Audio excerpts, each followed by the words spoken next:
Abra comigo Apocalipse capítulo 19.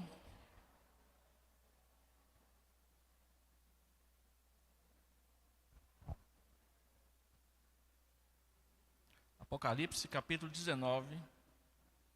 Eu vou ler na Nova Versão Internacional, mas se você tiver a revista e atualizada, não tem problema.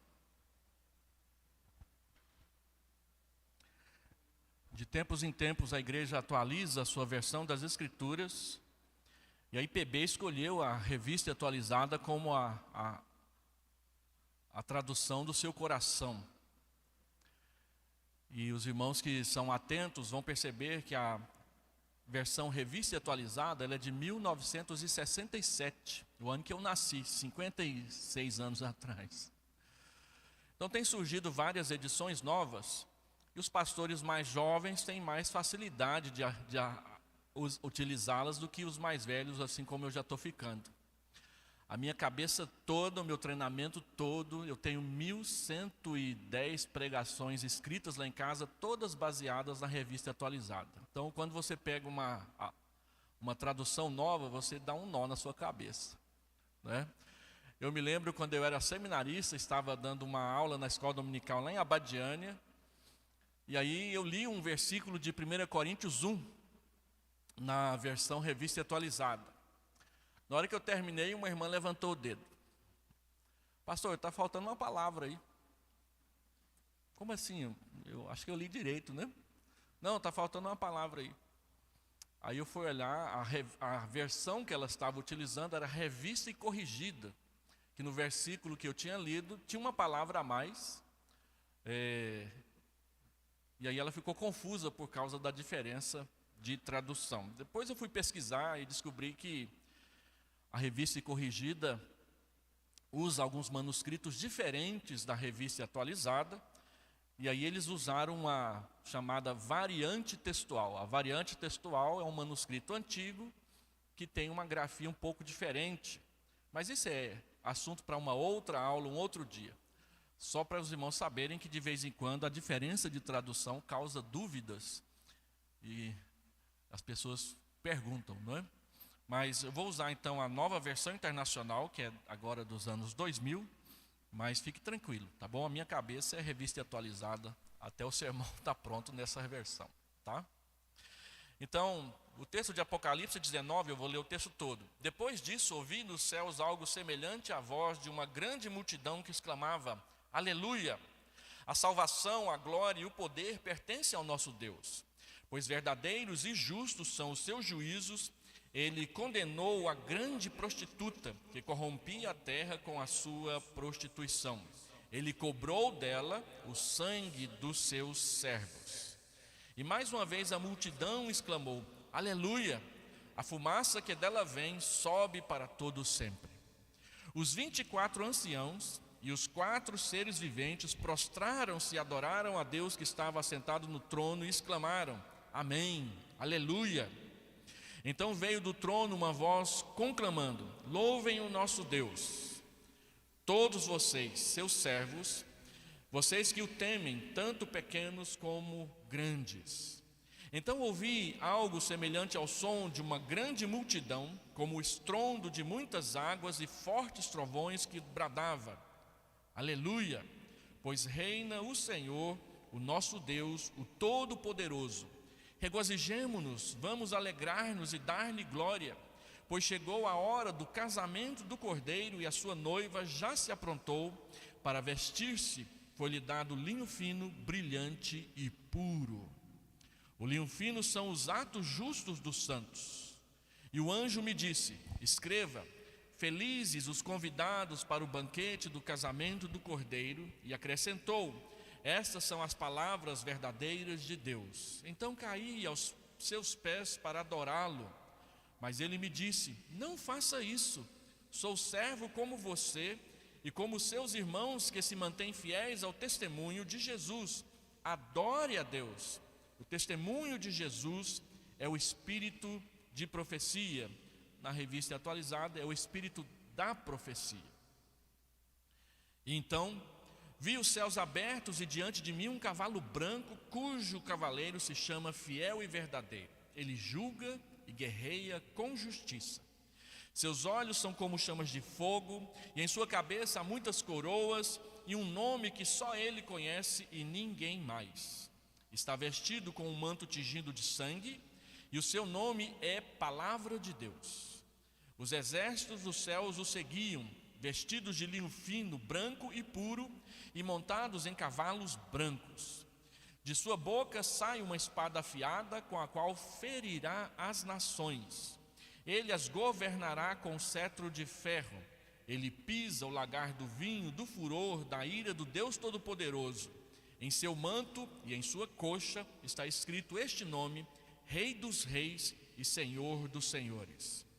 Vi um anjo que estava em pé no sol, e ele clamava em alta voz a todas as aves que voavam pelo meio do céu: venham, reúnam-se para o grande banquete de Deus, para comerem carne de reis, generais e poderosos, carne de cavalos e seus cavaleiros, carne de todos, livres e escravos, pequenos e grandes. Então vi a besta, os reis da terra e os seus exércitos reunidos para guerrearem contra aquele que está montado no cavalo e contra o seu exército.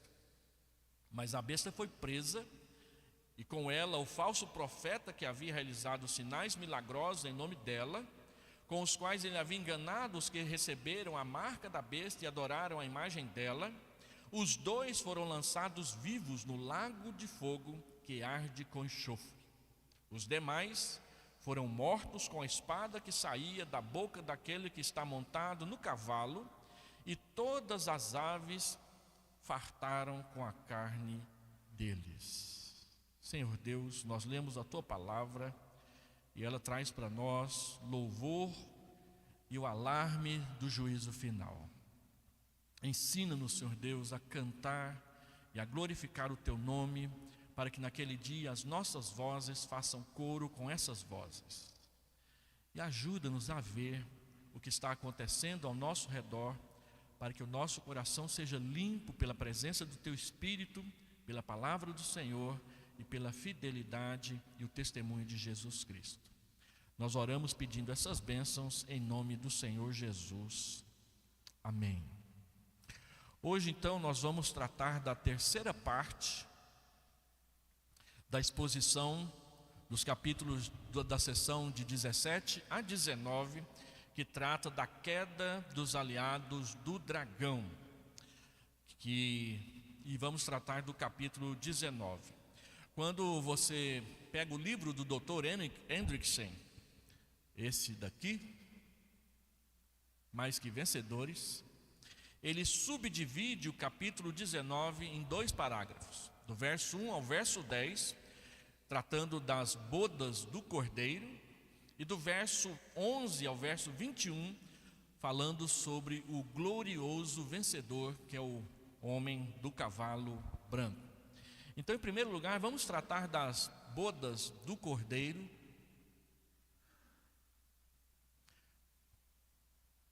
Essa é a subdivisão do capítulo 19. Então, as bodas do cordeiro, nós temos essas 4 partes no texto do Dr. William Hendrickson. O primeiro deles, ele trata na sua primeira sessão, falando que a glória da salvação, ela pertence somente ao Senhor. Quando nós vemos essa primeira parte aqui, do verso 1 ao verso 10, vocês viram quantas vezes a palavra aleluia aparece? Tinha um tempão que ela não aparecia nas Escrituras, e ela aparece bastante no livro de Apocalipse, e somente aqui ela aparece 4 vezes na boca de 4 grupos diferentes que estão adorando o Cordeiro de Deus, e eles falam aleluia. Aleluia é uma palavra hebraica que a gente ouve muito nos louvores das pessoas que vêm cantar aqui na frente, e tem uns que gostam de enfeitar tanto que vem aleluia, bota um R na frente lá, achando que é hebraico, né? Aqui na frente tem ninguém que é judeu, não sei por que o pessoal vem com esse negócio de aleluia. Então, aleluia quer dizer simplesmente louvado seja o nome do Senhor, ou numa tradução bem literal, pague o louvor que você deve a Deus. O louvor a Deus é algo devido, nós somos devedores da adoração ao nome de Deus. Então, quando os salvos, os anjos, os seres viventes, os 24 anciãos percebem e veem com seus olhos a grande vitória do Cordeiro, eles não têm outra palavra para dizer a não ser aleluia, aleluia, aleluia, aleluia, quantas vezes for necessário adorar o nome do Senhor, o nosso Deus. E essa palavra, ela aponta para uma celebração. O céu celebra a vitória de Deus sobre a meretriz. Lembra que esse é o tema dos capítulos 17, 18 e 19? A meretriz, a grande Babilônia, aquela que seduz os povos, as nações, as pessoas para se afastarem de Deus. E ela os seduz oferecendo coisas atraentes, fama, vitória, sucesso, prazer, não é? De todos os tipos, mas tudo enganoso. O objetivo é simplesmente afastar de Deus e não dar de fato aquilo que as pessoas estão procurando. Então João ouve um grande som de uma imensa multidão. As hostes de anjos atribuem a salvação, a glória e o poder a Deus. Os anjos declaram que ao ter julgado a grande meretriz, Deus aperfeiçoou a salvação do seu povo. Assim, a glória dos seus atributos se torna manifesta e o seu poder é revelado diante dos olhos. O que o céu diz? Foi Deus, só Ele, que operou a nossa salvação. Dá uma olhada lá no capítulo 12, verso 10 de Apocalipse, para você ver algo que é declarado de forma semelhante em outra seção do livro de Apocalipse. Capítulo 12, versículo 10. O texto diz: então ouvi uma forte voz dos céus que dizia: agora veio a salvação, o poder e o reino do nosso Deus e a autoridade do seu Cristo, pois foi lançado fora o acusador dos nossos irmãos, que os acusa diante do nosso Deus dia e noite. Verso 11: eles o venceram pelo sangue do Cordeiro e pela palavra do testemunho que deram. Diante da morte, não amaram a própria vida. Portanto, diz o verso 12: celebrem-no, ó céus, e os que neles habitam. Celebrem, ó céus, e os que nele habitam. Então, observe que Apocalipse 19 tem um paralelo muito forte com o capítulo 12, nessa questão aqui da celebração do nome de Deus. E a grande multidão, amparada pelos 24 anciãos e os 4 seres viventes, fazem eco a isso tudo. Segundo, ao observar o texto de Apocalipse 19 e o que os anjos dizem, o que a multidão proclama, fica evidente que a queda da Babilônia é justa. Lembra que a Babilônia não é uma cidade literal que um exército vai lá e destrói. A Babilônia é um estilo de vida mundano que compete com Deus para atrair as pessoas para longe de Deus. É esse estilo de vida que será completamente derrotado por Deus um pouquinho antes do juízo final. Deus dará fim, sobretudo efetivando a queda da Babilônia. A justiça de Deus, ela é demonstrada, pois a meretriz havia corrompido a totalidade da terra com a sua prostituição. Às vezes nós olhamos para as decisões da ONU. A ONU é aquele órgão internacional onde as nações procuram entrar em acordo. E é incrível alguns tipos de acordo que a ONU faz e fica impondo sobre as outras nações. Lembrando que a ONU tem 7 países que a governam. São os 7 vitoriosos da Segunda Guerra Mundial. Eles têm direito a veto. Qualquer coisa que é votada lá, se eles não concordam, eles podem vetar e não acontece. Essa injustiça que paira sobre a justiça da ONU, né? Mas a ONU foi tomada pelo marxismo cultural e vem tomando dia após dia decisões que amparam ideologia de gênero, esse pessoal do politicamente correto, você não pode falar essa palavra porque ela é ofensiva. E aí a gente tem que ver no nosso país, um camarada vai falar da caixa preta do avião e é repreendido publicamente. Você não pode falar caixa preta porque ofende os negros do país. Aí ele vira para ela e fala assim: então eu vou falar caixa de Pandora, né? Para fazer o quê, né? Os politicamente corretos, que de corretos tem muito pouca coisa, né? Os negros continuam sendo maltratados muito mais por atitudes do que palavras que são ditas representando a sua cor e tudo mais. E vice-versa. Aqueles que são anti-vida se alojaram na ONU, aqueles que são a favor de leis do aborto e tudo mais, verdadeiros assassinos de crianças, e querem impor isso sobre todas as nações, até as nações que não concordam. E assim vai. Isso é um exemplo do que é a grande Babilônia. A Babilônia não é uma cidade geográfica onde os poderes mundanos se concentram. A Babilônia é tudo isso esparramado nas nações, que se levanta contra Deus o tempo todo. Então, a exaltação a si mesmo e a condução das pessoas para longe de Deus foi o seu principal prazer. Além disso, a grande Babilônia provocou a morte dos santos, porque essa ideia, esse jeito de pensar tem levado muitos ao martírio e à morte. Se você se levanta contra o tráfico, você está assinando a sua sentença de morte. E o tráfico também está ligado a essas coisas. É tão interessante como a gente vai percebendo como que uma coisa puxa a outra. A pornografia está intimamente ligada ao tráfico de drogas. Uma coisa sustenta a outra, uma coisa vive da outra, uma coisa lava dinheiro na outra.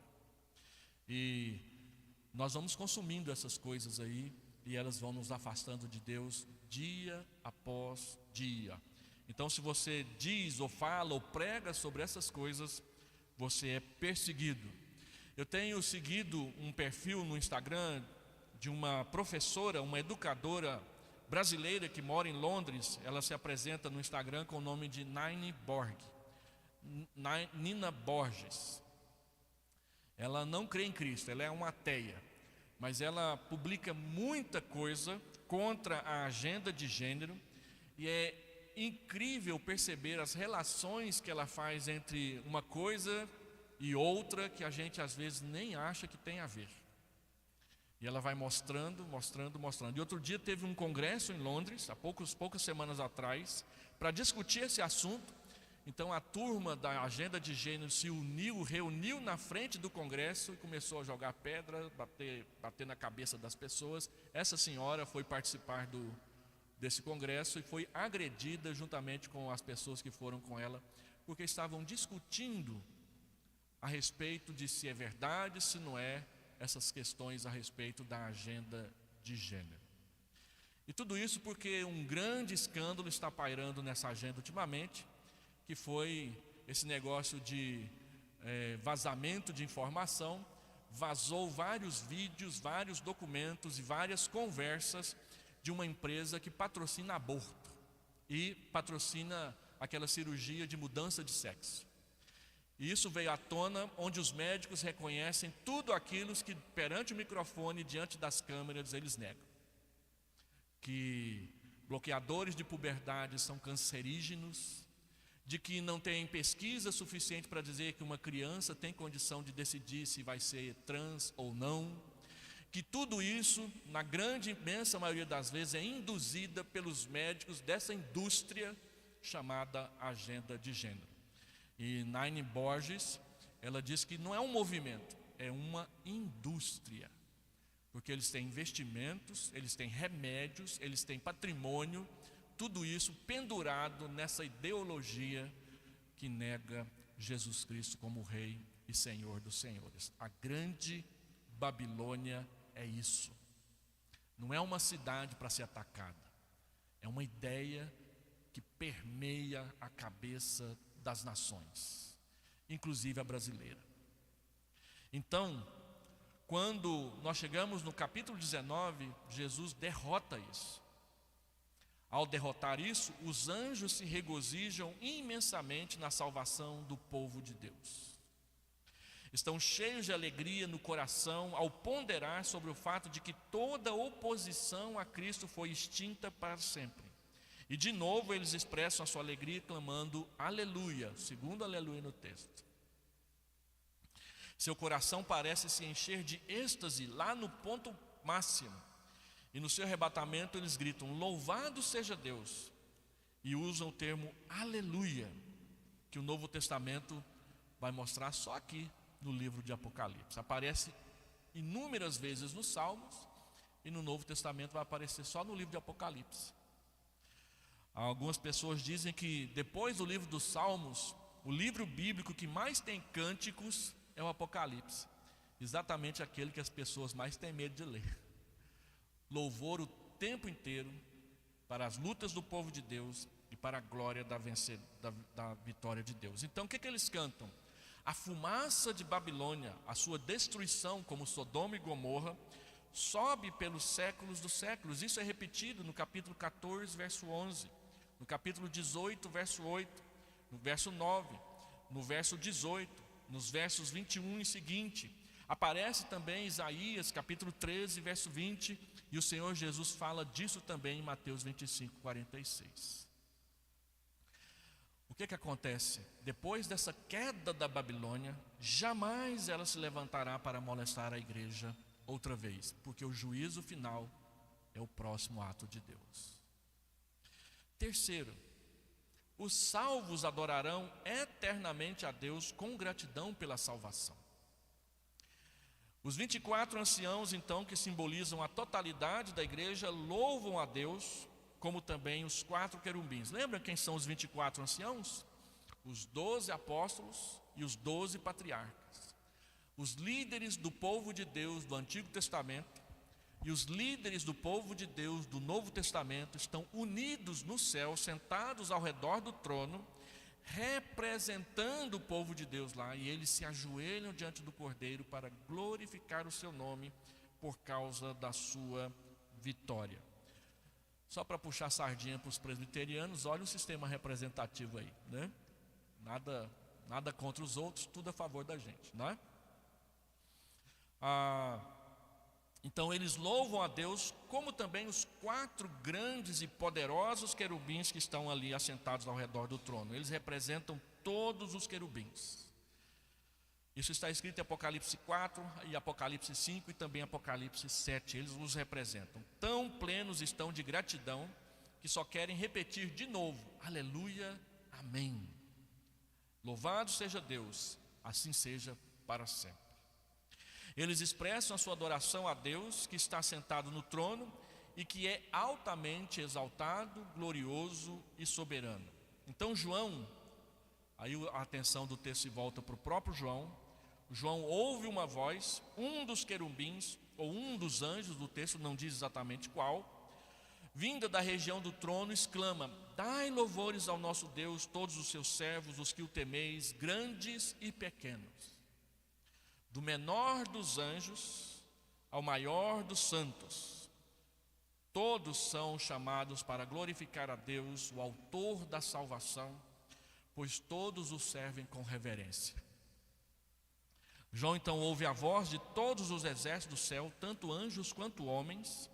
Assemelha-se ao som de muitas águas, fortes trovões, pois as aleluias saem espontaneamente de inumeráveis lábios, conforme 14:2. Os irmãos pentecostais vão amar isso aqui lá no céu, né?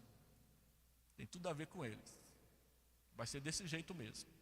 E nós vamos participar também, não tem problema não.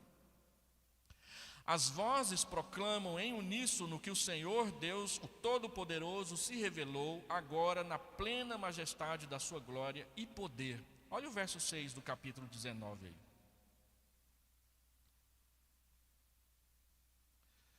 Então ouvi algo semelhante ao som de uma grande multidão, como o estrondo de muitas águas e fortes trovões que bradava: aleluia! Pois reina o Senhor, o nosso Deus, o Todo-Poderoso. Regozijemo-nos, vamos alegrar-nos e dar-lhe glória. Por quê? Pois chegou a hora do casamento do Cordeiro e a sua noiva já se aprontou para vestir-se. Lhe foi dado linho fino, brilhante e puro.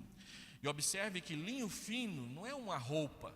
Linho fino são os atos justos que a igreja praticou. Então, quando a Bíblia fala de uma mulher vestida de linho fino, ela não está falando de uma mulher vestida de linho fino, ela está falando da igreja marcada e reconhecida pela sua santidade.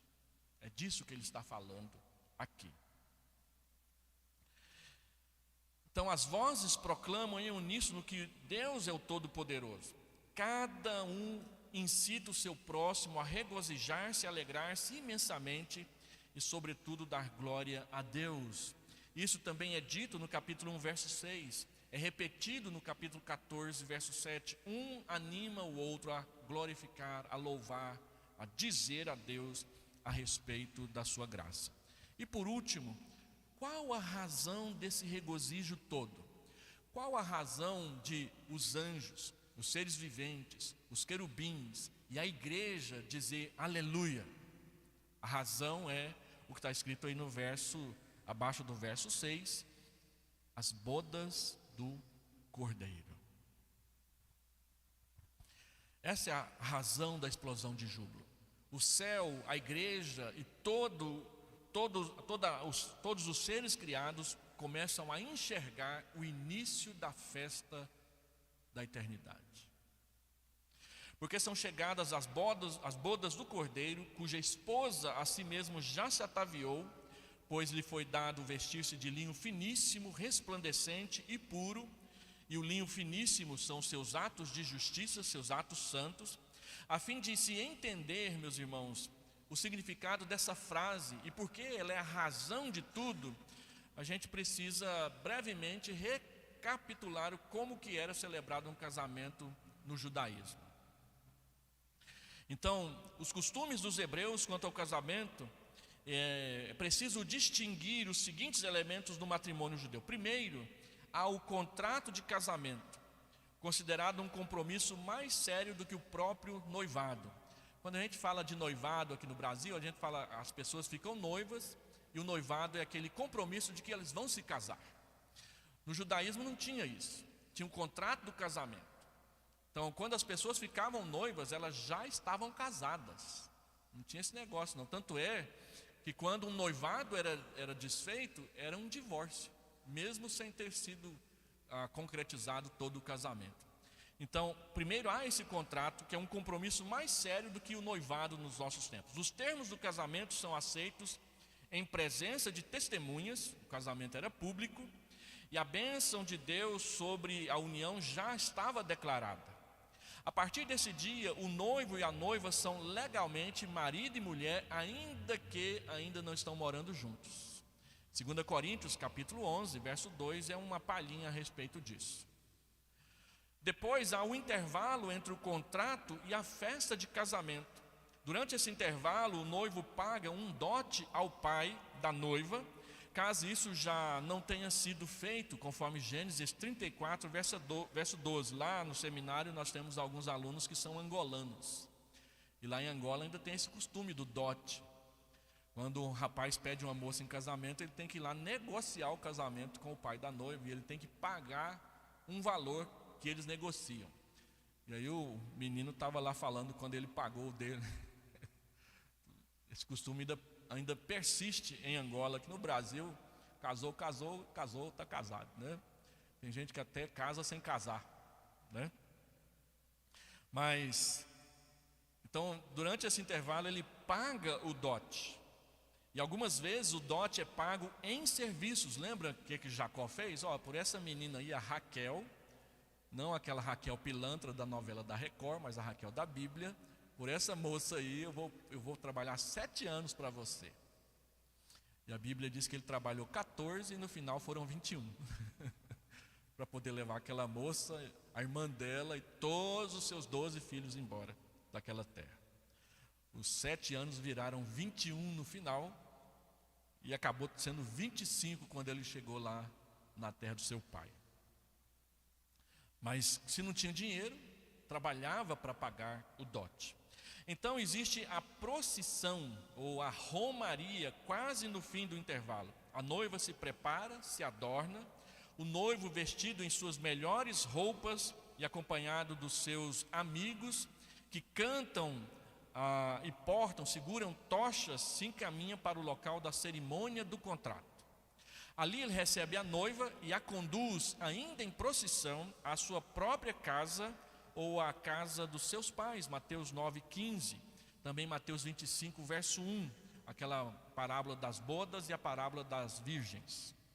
Quando o noivo chegava a esse ponto, a festa às vezes se estendia até a casa da noiva.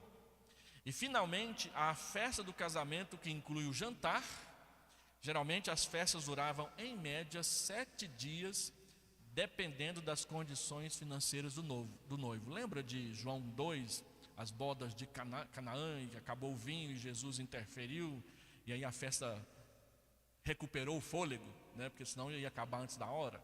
Era mais ou menos isso. Então a Escritura muitas vezes compara o relacionamento de amor entre o noivo e a noiva que existe ao relacionamento entre Deus e Israel, entre Deus e a igreja.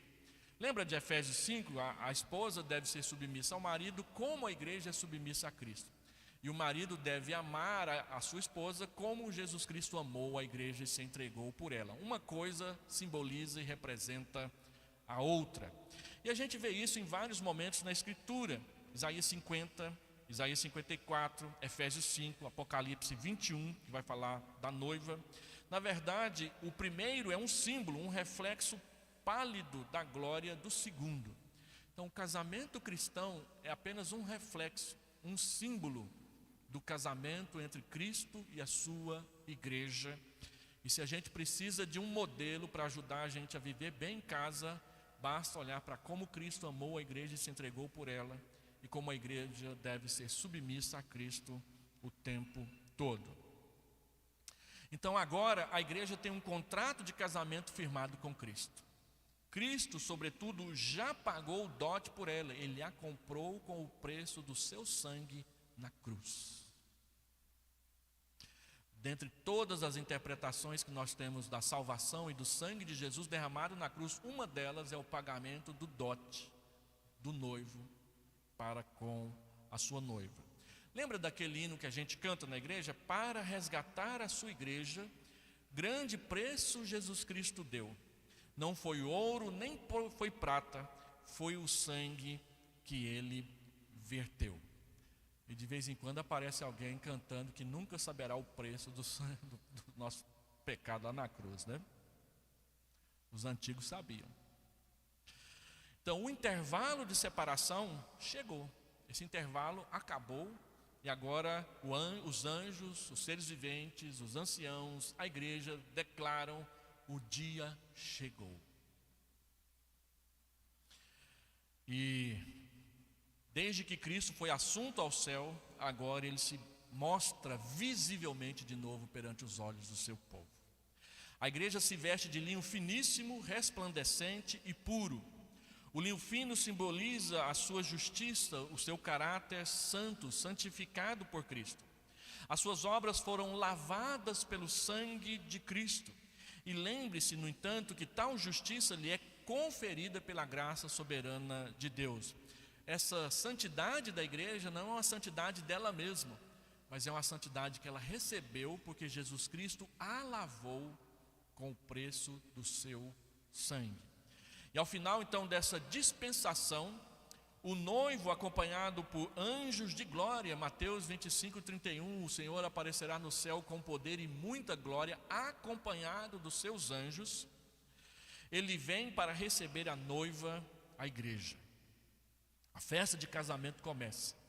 A passagem em questão se refere nessas palavras a esse momento glorioso. O texto diz: é chegada as bodas ou a festa do casamento do Cordeiro, cuja esposa a si mesma já se ataviou. Tudo que a igreja vive, tudo que a igreja sofre, tudo que a igreja enfrenta, é ela se preparando, é ela se vestindo para esse dia. A festa dura não só 1 ou 2 semanas, mas para sempre. Essa é aquela festa que não acaba. E esse é o clímax da totalidade do processo pelo qual o noivo Cristo vem à sua noiva, a igreja.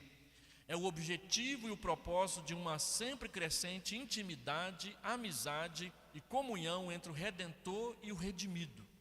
Em Cristo, a noiva foi escolhida desde a eternidade. Ao longo da dispensação do Antigo Testamento inteiro, as bodas foram anunciadas. O Cordeiro vem, o Cordeiro vem, o Cordeiro vem. Cristo veio, pagou o preço da nossa dívida e Ele disse: eu volto, eu volto e eu volto. Então, Apocalipse 19 está dizendo: Ele voltou, Ele chegou de novo. Todos nós esperamos esse momento. E aí depois o Filho de Deus assumiu a nossa carne e sangue, o contrato de casamento foi feito, o preço, o dote foi pago no Calvário, e agora, após um intervalo de expectativa e de espera, que aos olhos de Deus é apenas um momento, o noivo retorna e são chegadas as bodas do Cordeiro. A igreja na terra anseia por este momento, como também a igreja no céu. Aqueles que já estão lá, estão aguardando ansiosamente esse momento. Então todos estaremos com Ele para sempre. Haverá uma comunhão santa, abençoada, permanente. A completa realização de todas as promessas do Evangelho sendo cumprida aqui em Apocalipse 19. Mesmo durante essa presente dispensação, esse intervalo de separação, aqueles que são eficazmente chamados, não meramente convidados para as bodas do Cordeiro, são abençoados, diz o verso 9. Olha o que está escrito aí. Ele diz: e o anjo me disse: escreva, felizes os convidados para o banquete do casamento do Cordeiro. É mais uma bem-aventurança do livro de Apocalipse. Bem-aventurados aqueles que foram convidados para participar do banquete do casamento. Lembra da parábola das bodas lá em Mateus? Que convidou todo mundo, ninguém quis ir, então ele foi buscar pobres, necessitados, alguns foram até obrigados a entrar. Aí de repente lá no meio da festa tem um convidado apócrifo, né, um penetra. O que esse cara está fazendo aqui? Não foi convidado não. Do céu não entra ninguém que não foi convidado, só os convidados. Não tem conversa. Quando você penetra numa festa, quem já não foi crente no passado e ia em festa, ou quem é crente e de vez em quando suja o seu pelo indo em festa aí para fazer coisa errada, sabe que em festa tem penetra. Um convida o outro, que convida o outro, que convida o outro. E aí o anfitrião olha lá para aquela festa que ele está fazendo: quem são essas pessoas? Você quem são não? E vão para namorar as meninas, para arrumar alguma coisa para fazer depois, e no outro dia amanhecer com dor de cabeça porque encheu a cara e fez o que não devia, não é? No céu não tem disso. No céu não tem penetra. Só os convidados, só os eleitos de Deus entrarão lá. E aí quando João vê isso, e ele continua aqui no texto: mesmo antes que as bodas em si comecem, já os chamados são abençoados, eles são felizes. E essas são as verdadeiras palavras de Deus, são genuínas e reais. Em pleno êxtase, o apóstolo se ajoelha aos pés daquele que fala para adorá-lo. João vê isso, ouve isso, e ele pensa: não, vou adorar esse anjo. E o anjo diz: nananina, não. Não adore a mim, adore a Cristo. Tem igreja por aí que tem o culto dos santos anjos. Tem até calendário eclesiástico para isso. Quando João se equivocou de tão animado que ele estava e resolveu adorar um anjo, o anjo disse: só a Deus. E ele ainda faz uma afirmação que a gente tem que lembrar: o cerne da profecia é o testemunho de Jesus Cristo. A essência do testemunho é falar de Jesus. é adorar a Jesus. É por isso que todas as grandes heresias, elas têm problemas com Jesus, a sua humanidade e a sua divindade. Porque nós não podemos adorar nenhum homem, exceto Jesus, que é Deus. Só Ele. Nenhum anjo, nenhum ser celestial. Miguel não pode ser adorado, Gabriel não pode ser adorado. Tem um tal de Rafael que as pessoas falam, esse também não pode ser adorado. Nenhum anjo, nenhum querubim, nenhum serafim, nenhum ser celestial, nenhum dos 4 seres viventes. Somente Jesus Cristo, aquele que se assenta no trono. Só Ele pode ser adorado. Então João, ele fica tão feliz do que ele está vendo, que ele perde a lucidez e resolve adorar o anjo, se ajoelha para adorá-lo. E essa é uma bronca que a gente tem com o catolicismo. O catolicismo diz: nós não adoramos os santos, nós só os veneramos. No entanto, a Bíblia é muito inequívoca em dizer que quando você se ajoelha diante de, para proferir oração, para proferir cântico, você está adorando. Não faça isso. Você deve se ajoelhar somente diante de Jesus Cristo. Só Ele é digno. Quando o Ramã quis que Mordecai se ajoelhasse diante dele para lhe saudar, e ele não se ajoelhou, vocês lembram que ficou feio para o Mordecai, né? Mas quem morreu enforcado foi o Amã, não foi o Mordecai. Não se ajoelhe diante de quem não é Deus, nem que seja um anjo de Deus. Paulo diz: olha, se aparecer um anjo do céu e começar a dizer para vocês, vamos adorar outros deuses, anátema, ou seja, maldito seja esse anjo. E Satanás é um anjo, não se esqueça disso. Um anjo caído, e ele sai por aí o tempo todo chamando as pessoas para adorar outro que não seja Deus, inclusive dentro das igrejas. Então não ouça essa conversa, adore somente ao Senhor. Então, de qualquer forma, o orador, que era provavelmente um dos querubins ou outro anjo, impede João de fazer isso. Ele diz: adora a Deus, pois o testemunho de Jesus é o espírito da profecia.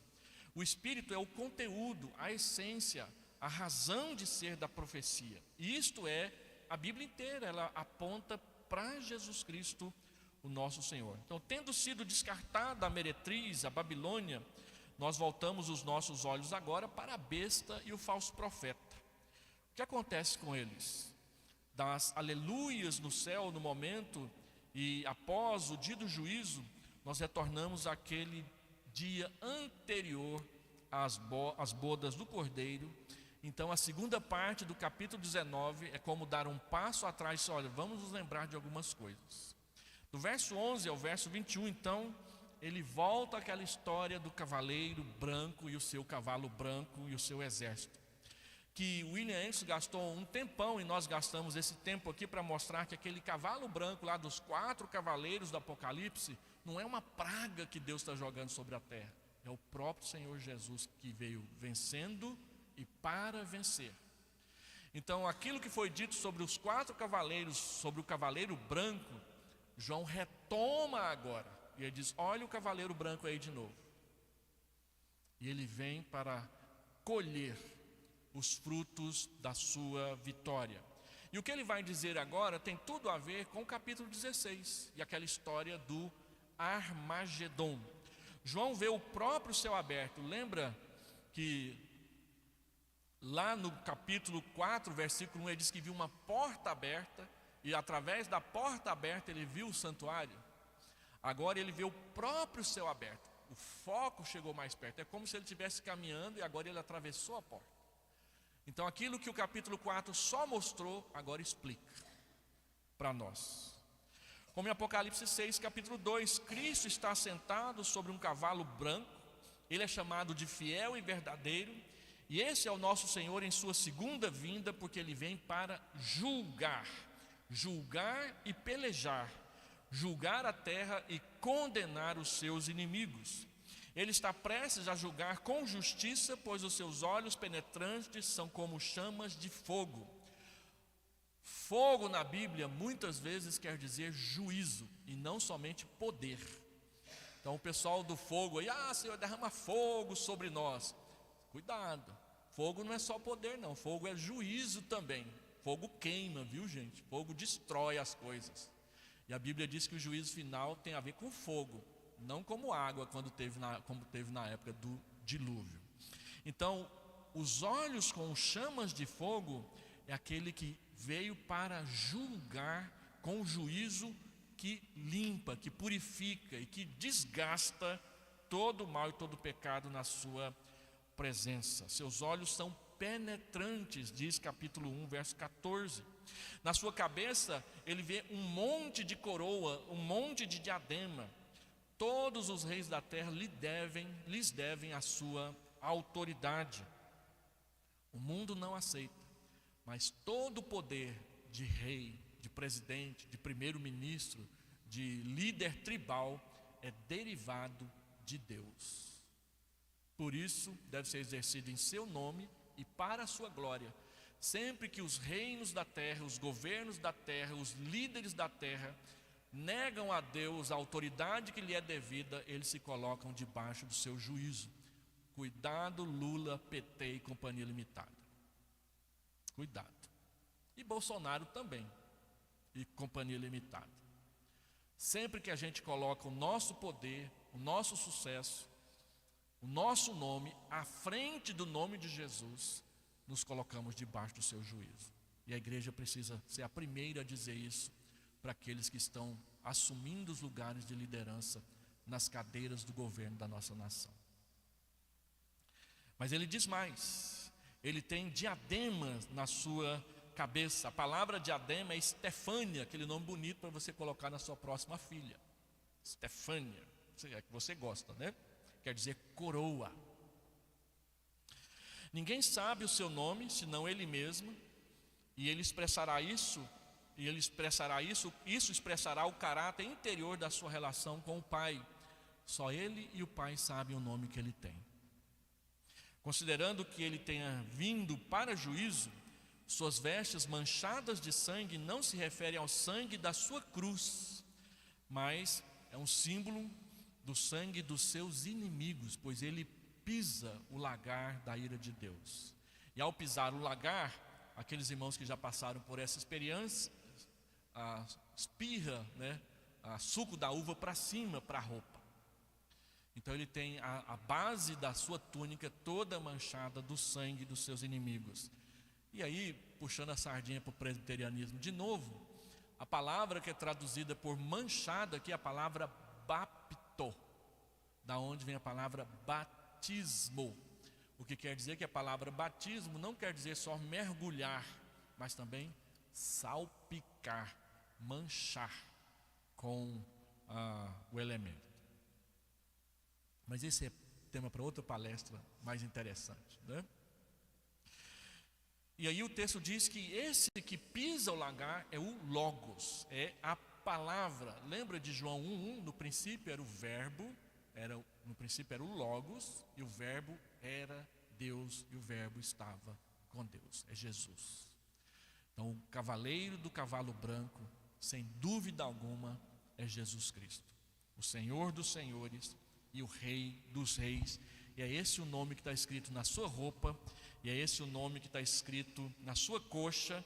E o pessoal que gosta de tatuagem gosta desse versículo, porque diz que Jesus tem uma tatuagem nas pernas, né? Não sei se é isso que o texto quer dizer.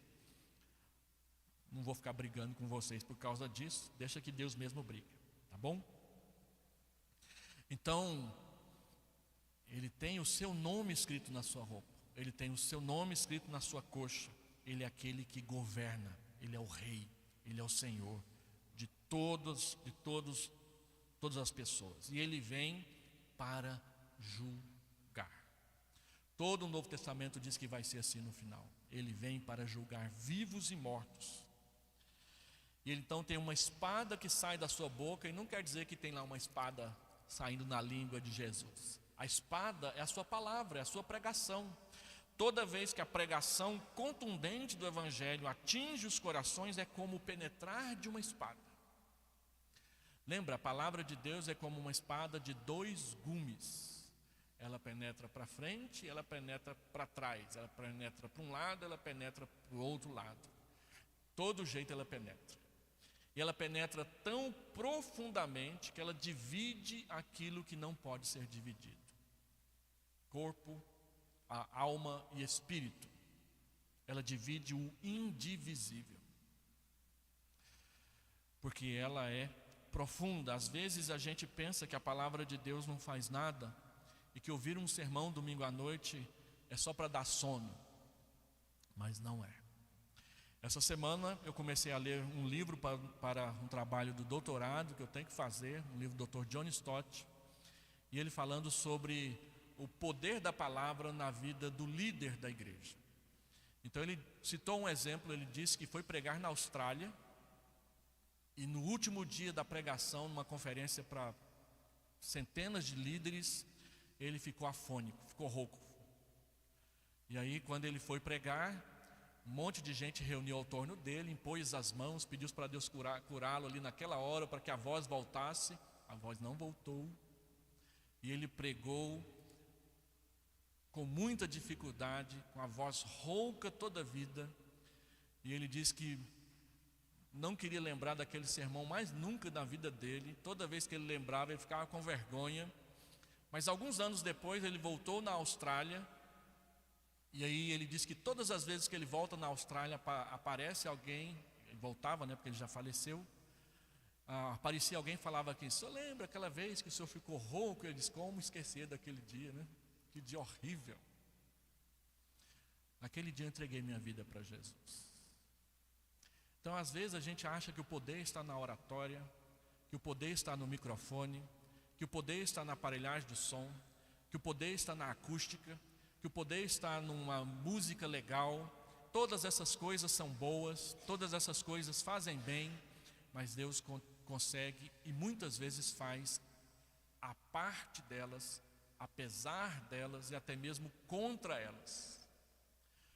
Uma vez eu fiz um sermão daqueles que ninguém gosta, mas que pastor de vez em quando faz, que é o tal do sermão de carapuça.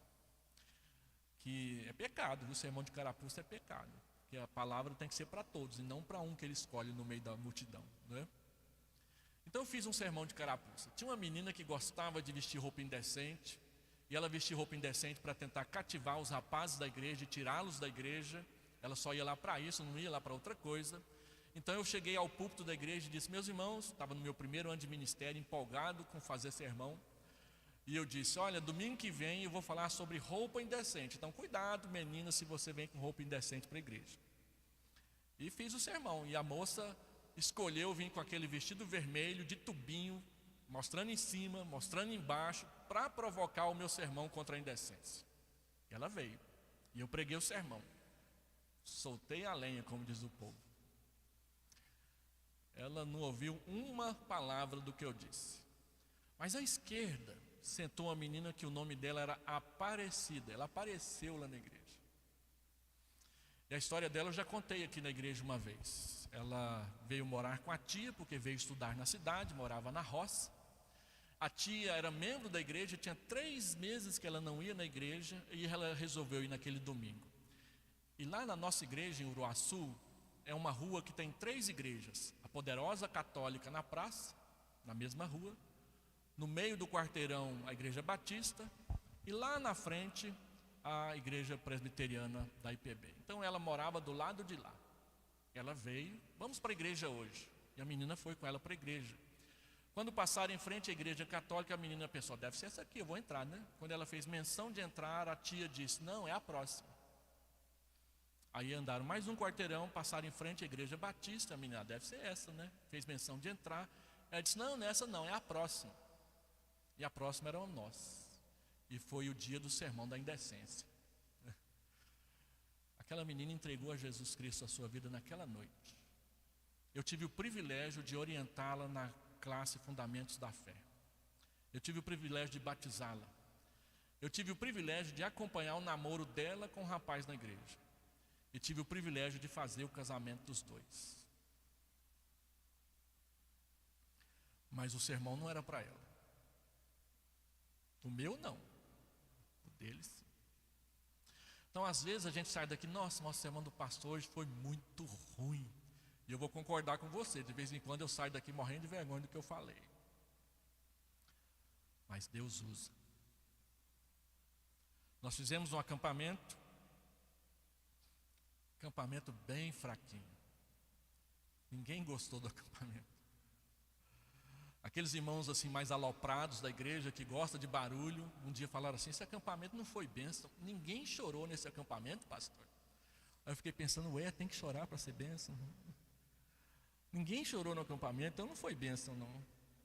3 meses depois, uma menina veio ao meu gabinete. Pastor, ela tinha sido disciplinada por fornicação, por ter se envolvido com o namorado sexualmente.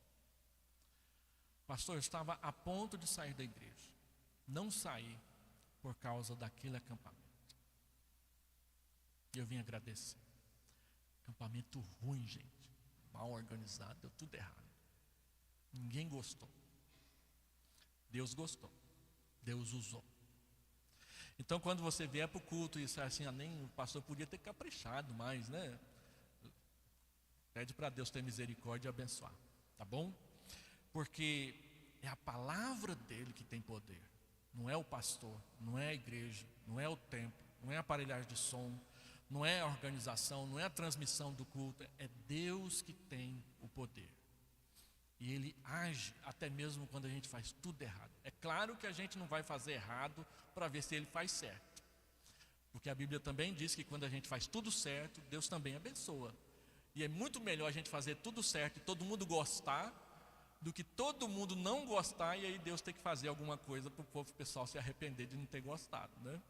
Nós não somos obrigados a gostar de tudo, mas nós precisamos ser maduros e sensatos e lúcidos para perceber que Deus não despreza, Deus não menospreza o que foi feito. Às vezes eu fiz o melhor que eu pude, mas não ficou bom.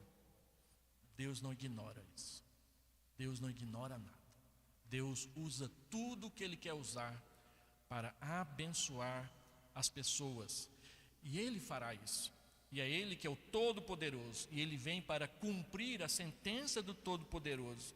Ele se revela agora como o Rei dos Reis, o Senhor dos Senhores, aquele que governa. Tão certa é a vitória de Cristo sobre a besta e o falso profeta e sobre os que adoram, que um anjo posto em pé no sol convoca todas as aves a se ajuntar para a grande ceia de Deus, para comer a carne dos reis. E essa é a parte feia do texto: carne dos reis, dos capitães, dos homens poderosos, de cavalos ou dos seus cavaleiros, a carne de todos os iníquos, tanto livres quanto escravos, pequenos e grandes. É um imenso massacre. A vitória de Deus por meio da pregação do Evangelho é a mesma coisa que um grande massacre numa grande batalha. E aí é importante a gente voltar lá no Armagedon, porque a ideia popular é que o Armagedon é uma grande batalha que vai acontecer lá no Vale de Megido, na Palestina. Eu me lembro na classe de catecúmenos, o meu primeiro pastor dizendo: olha, lá na China cresce uma cana que ela é mais dura que o ferro e os chineses vão usá-la para confeccionar armas. E a população da China é imensa e o exército chinês é imenso, e vai juntar o exército da China, da União Soviética, da Índia, do Paquistão, do Irã, do Iraque, e vai tudo lá para Jerusalém. Togarma, Mesaque, Tubal, toda aquela linguagem de Ezequiel. E para quem conhece de geografia bíblica, Meseque, Tubal e Togarma é a região da Europa, da Ásia e da China. E aí meu pastor disse: eles vão marchar e vão levar pedrada de Jesus Cristo lá no Vale de Megido, o Armagedon. Só que não. Alguns acham que é uma batalha física que vai acontecer, mas parece indicar muito mais todo o conflito que existe, em que a igreja é acuada, mas Deus vem e a livra no último momento. E vai ser assim no final. Toda essa ideia dramática de Hollywood, e que o pessoal que é cinéfilo e gosta de explorar, nasceu disso aqui. Hollywood não sabe fazer drama sem depender de Apocalipse. Eles ainda não aprenderam um jeito de fazer diferente. E aí vale a pena a gente voltar lá no Armagedon, na nossa aula 22. Ficou pequeno, porque eu fiz meio correndo. Mas existem 4 posições a respeito do que seja o Armagedon. Primeiro, 2 grupos de nações existentes vão lutar contra um grupo. A batalha do Armagedon ocorrerá entre 2 grupos de nações hoje existentes, por exemplo, Rússia e as nações islâmicas contra o mundo anglo-saxão, ou a Rússia, a Itália, o Japão contra a Grã-Bretanha, a França e os Estados Unidos, ou a Alemanha, Itália e Japão, como foi na Segunda Guerra Mundial, contra a França, a Grã-Bretanha, os Estados Unidos e os seus aliados. Então algumas pessoas acham que o Armagedon é isso. Um grupo de nações ainda regidas pelo cristianismo, reavivadas, vão lutar contra aqueles que são anticristãos. Tem muita gente que defende assim. Um outro grupo dizem que o conflito entre o paganismo e o evangelho, a batalha do Armagedon é o conflito entre o paganismo e o evangelho de Cristo. A espada que procede da boca de Cristo é interpretada como significando o evangelho. E de acordo com Apocalipse 2,16, porém, essa espada é evidentemente usada para destruição e não para conversão. E é por isso que o pessoal do pós-milenismo não está certo. Não vai ser desse jeito. Então, de acordo com Apocalipse 2,16, essa espada é para destruir e não para converter. E Apocalipse 19,15, sai da sua boca uma espada afiada para com ela ferir as nações. O cenário todo é de ira e destruição. E observe a expressão, o furor da ira do irado Deus Todo-Poderoso. Alguns pensam que vai ser assim. Vai ser uma batalha real entre os pagãos e os cristãos lá naquele local. Ou o evangelho destruindo tudo no final das contas. Terceiro, uma batalha literal no Vale de Megido em Israel. Os pré-milenistas advogam que a batalha do Armagedon deve ser interpretada literalmente. Ela ocorrerá logo após os 7 anos de tribulação, cá embaixo, e as bodas do cordeiro lá em cima. As nações iníquas sitiarão Jerusalém, e Cristo e os seus anjos descerão dos céus para salvar o povo eleito, os judeus. Nós não cremos que seja assim.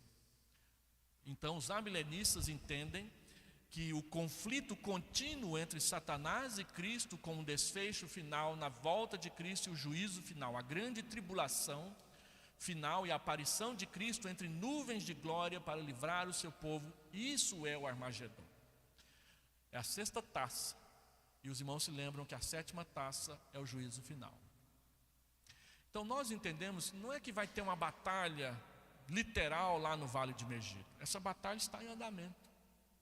Todas as vezes que tem uma lei aprovada, todas as vezes que tem um grupo de cristãos assassinado, todas as vezes que tem um grupo de gente cancelado na internet, no julgamento público, na vitória de um determinado ponto de vista humanista, materialista, contra as verdades do evangelho, é o Armagedon acontecendo. Agora, nós não descartamos a possibilidade e a verdade de que isso vai aumentar em intensidade.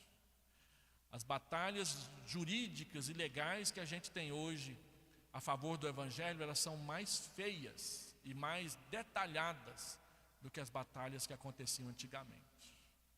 Porque o mundo, conforme diz Dietrich Bonhoeffer, ele amadurece no seu paganismo. Então ali por volta de 1920, Dietrich Bonhoeffer diz, o mundo amadureceu. O mundo não crê mais em milagres, o mundo não crê mais no sobrenatural. E por isso a pregação do evangelho precisa mudar. E muitos entenderam que mudar a pregação do evangelho era aceitar o conceito de que não existe sobrenatural. De que nós vivemos num mundo natural, pregando coisas naturais.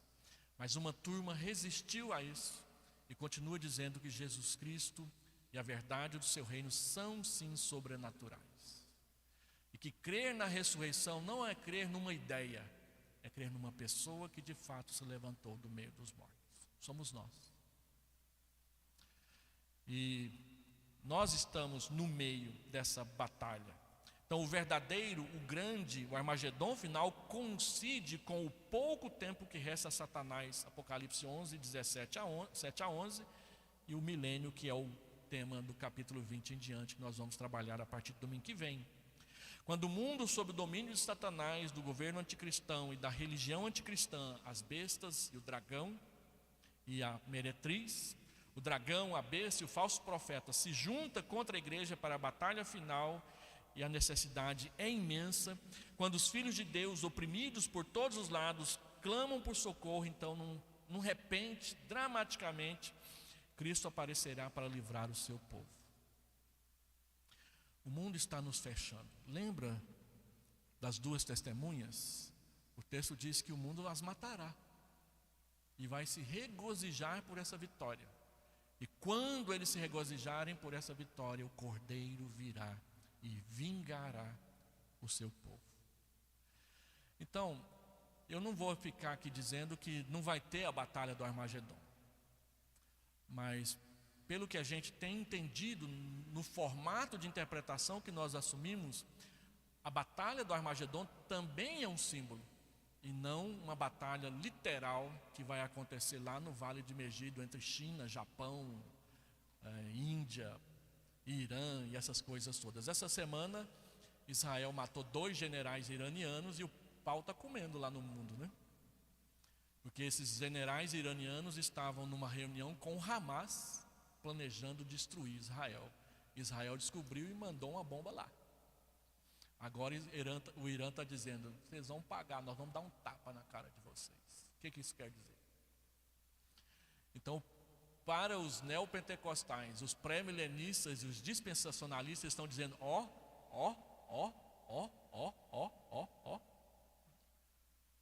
E nós, amilenistas, ficamos só olhando. A hora que passar, a gente fala: não falei? Não tem nada de ó. Vai continuar tudo do mesmo jeito, até o dia em que o céu se abrir. Aí sim, vocês vão ver a diferença. Do ó. Vai ter um monte de gente falando assim: não te falei. E nós vamos dizer: também falamos. Todo mundo vai querer reivindicar o certo no final. Mas qual que é o resultado disso? O fim de toda a oposição dos governos mundiais. João vê a besta, o poder perseguidor incorporado no governo mundial e dirigido contra Cristo e a sua igreja, os reis da terra, os seus exércitos ajuntados contra o cavaleiro do cavalo branco e o seu exército. E assim o apóstolo vê a totalidade do mundo descrente reunido contra a igreja e vai perder no final.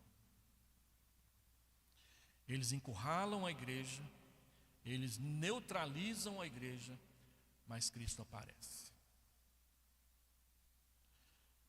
E aí eles são aprisionados e lançados num lago de fogo. Todas as ideias más, todos os conceitos pecaminosos, todo o paganismo global, toda a mentirada de que Deus não existe, vai ser tudo jogado no lago de fogo. E aqueles que os defendem. É difícil jogar a ideia no lago de fogo. Você vai ter que jogar aqueles que as defenderam junto. Nós cremos nas penas eternas. Então eles vão ser lançados lá. Depois que eles são lançados lá, o que é que sobra? O dragão. Aí nós vamos tratar com eles no capítulo 20 e no 21. Terminando, 2 aplicações. Espere o dia chegar. João 16, 22. Lembra? Assim também agora vós tendes tristeza, mas outra vez vos verei. O vosso coração se alegrará, e a vossa alegria ninguém poderá tirar. Promessa de Jesus Cristo. Hoje você se entristece. Hoje você passa a noite sem dormir. Hoje você fica deprimido. Hoje você fica cansado. Mas outra vez vos verei. Haverá um dia em que você vai levantar os olhos para cima e verá Jesus descendo das nuvens. Ah, esse dia. Toda vez que eu falo sobre isso, eu lembro do Senhor dos Anéis. E aí eu não posso olhar para o João Paulo, que eu vou começar a rir.